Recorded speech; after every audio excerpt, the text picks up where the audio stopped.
ओम श्री राम जय राम जय जय राम। श्री गुरु महाराज संस्मरण। एक भक्त।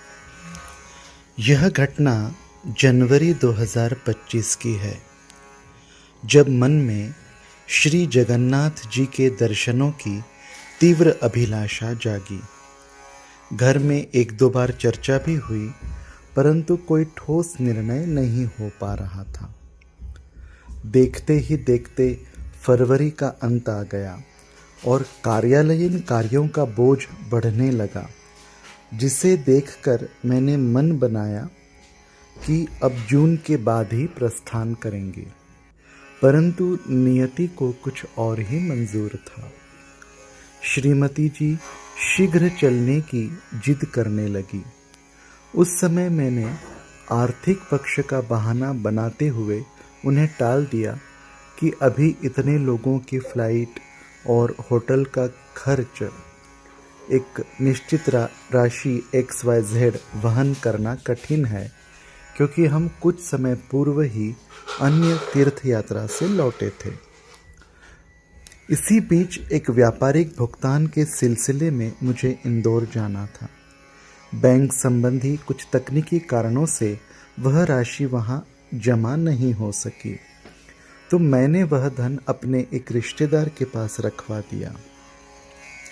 संयोगवश उन दिनों सोने के भाव काफ़ी बढ़े हुए थे और मैंने उनसे चर्चा में कहा भी कि भाव कम होने पर ही मैं निवेश करूंगा।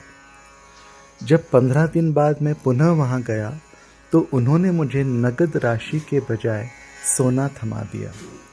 मैं चकित था, क्योंकि भाव घटे नहीं बल्कि बढ़ गए थे।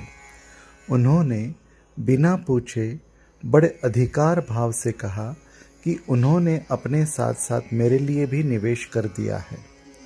घर लौटकर जब मैं वह सोना विक्रय किया और देवास में बैंक में व्यापारिक राशि जमा की, तो मेरे आश्चर्य का ठिकाना न रहा।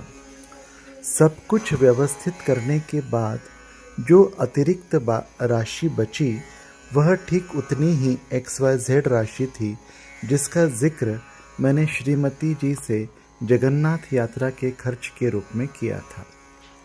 यह देखकर मेरे रोंगटे खड़े हो गए।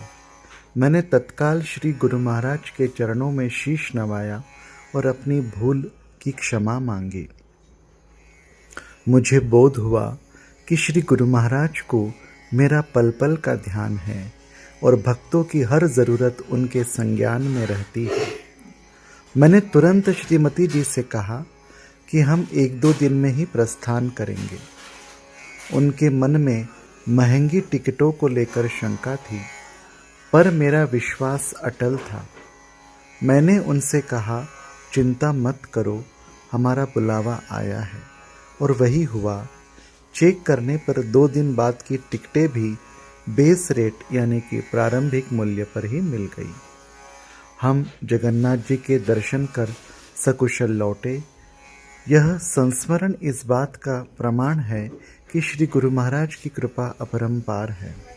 हम भले ही अपनी दिनचर्या में उन्हें विस्मृत कर दें, परंतु वे अपने भक्तों को कभी नहीं भूलते और उनकी वाणी की लाज सदैव रखते हैं। ओम श्री राम जय जय राम।